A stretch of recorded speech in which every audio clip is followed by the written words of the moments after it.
शाम के समय जब पैसे नहीं थे तो सोचा कलाम साहब ने कि बहन के गहने गिरवी रख के आया था, सोचा था पायलट बन जाऊंगा, जहाज उड़ाऊंगा, सिलेक्शन नहीं हुआ, अब वापस जाने के पैसे नहीं है, ऐसे जीवन का क्या फायदा, आत्महत्या कर लेता हूं। उन्होंने अपनी आत्मकथा में लिखा है, पढ़ना उनके अग्निगुणान, विंग्स ऑफ फायर में लिखा है कि मैंने सोचा कि मैं आत्महत्या कर लेता हूं। शाम के समय टहल रहे थे, इसी उद्विग्नता के साथ के कूदूं, संध्या करके आरती करके माता गंगा को प्रणाम करने के लिए स्वामी शिवानंद जी निकले। उन्होंने देखा एक लड़का टहल कदम कर रहा है और बिल्कुल कोने पे आके रुकता है।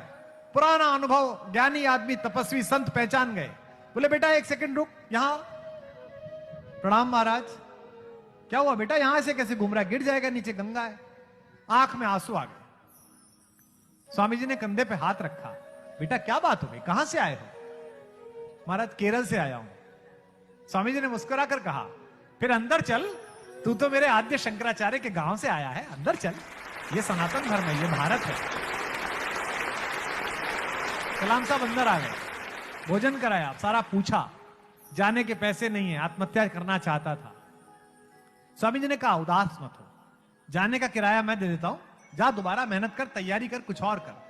सुबह जब जाने लगे तो प्रणाम करते हुए स्वामी जी से बोले कि आप तो ज्ञानी हैं, आप तो साधु हैं, आप तो संत हैं, एक सवाल पूछ लूं?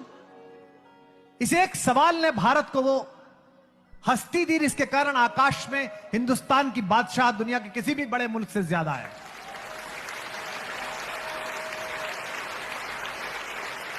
इतनी नई कंपनियां अमेरिका खड़ा नहीं करता जितनी हम मिसाइल फेंकते हैं आकाश में। पूरी दुनिया किराए पे मिसाइल फेंकवाने आती है हमसे, श्री हरिकोटा से। तो कलाम साहब ने कहा एक प्रश्न पूछ लूं। शिवानंद जी ने कहा बता बेटा। कलाम साहब ने कहा कि आप तो सब कुछ देख रहे हो, मेरा सिलेक्शन क्यों नहीं हुआ?